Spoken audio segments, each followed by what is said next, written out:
ครับและอีกเรื่องหนึ่งครับที่คณะรัฐมนตรีเห็นชอบโครงการพัฒนาความรู้ทักษะหรือเรียนรู้ทักษะใหม่กับสำหรับหารค่าที่เขาร่วมโครงการคนละเครื่องผัดสูงสุดบ่เกิน 2,000 บาทต่อหารค่ากอบวงเงินใส่เงินอยู่ประมาณ800 ล้านบาทมาฟังเบิ่งรายละเอียดเด้อพี่น้องเด้อครับเกี่ยวกับเรื่องนี้โฆษกประจำสำนักนายกรัฐมนตรีเจ้าเก่านะครับเพิ่นเปิดเผยว่าที่ประชุมคณะรัฐมนตรีมีมติตามที่กระทรวงการคลังเสนอขึ้นมาครับเพิ่นเห็นชอบโครงการพัฒนาความรู้ทักษะหรือเรียนรู้ทักษะใหม่สำหรับหารค่าที่เขาร่วมโครงการคนละเครื่องผัดกอบวงเงิน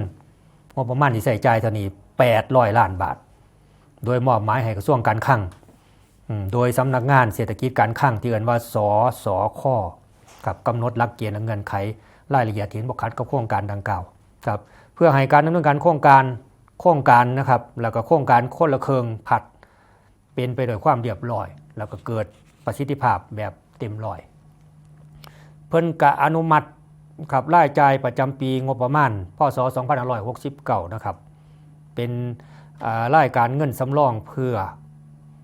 จ่ายกรณีฉุกเฉินหรือจำเป็นจำนวนบ่น้อยกว่า800 ล้านบาทโดยจัดสรรให้สสค.สำหรับการดำเนินโครงการนี้ครับ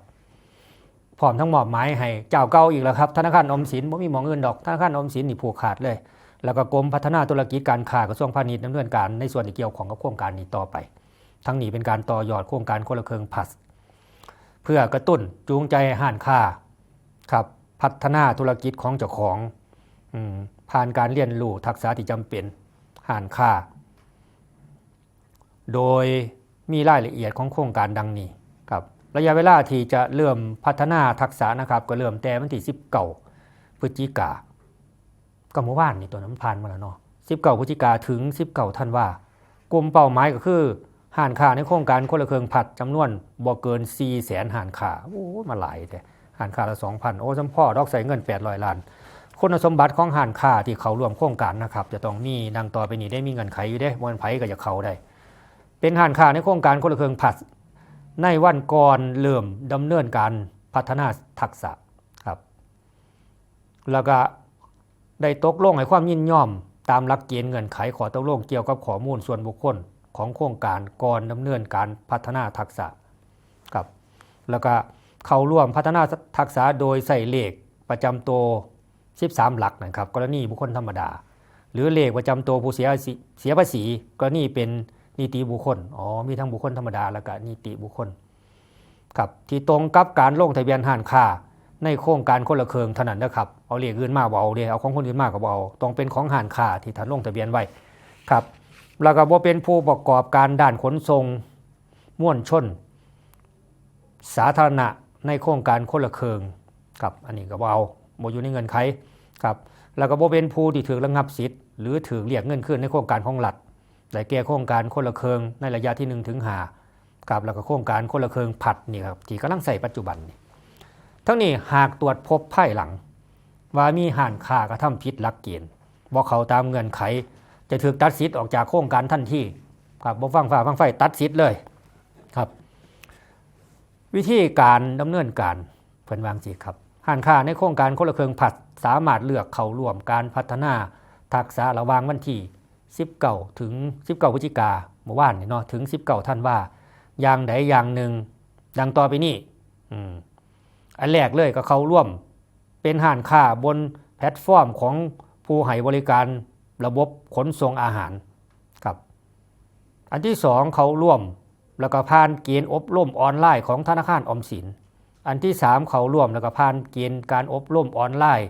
ของกรมพัฒนาธุรกิจการค้ากระทรวงพาณิชย์นี่เขามีเงื่อนไขของเขาเด้ครับแล้วก็สิทธิประโยชน์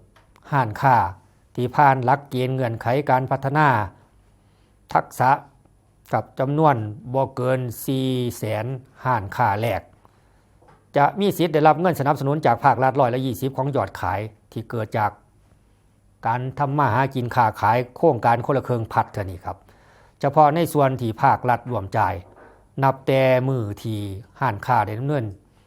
การพัฒนาทักษะสำเร็จจนถึงวันที่19 ธันวาค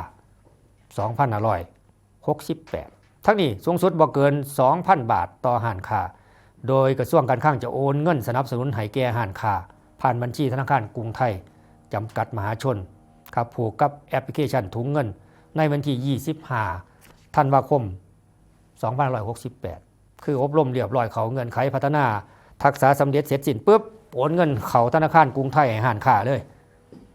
เขาบัญชีถุงเงินเลยครับ 2,000 บาทรวมแล้วทั้งเบิดใส่งบประมาณ800 ล้านบาทครับนิดหน่อยๆนิดๆหน่อยๆครับเอาไปจัดงาน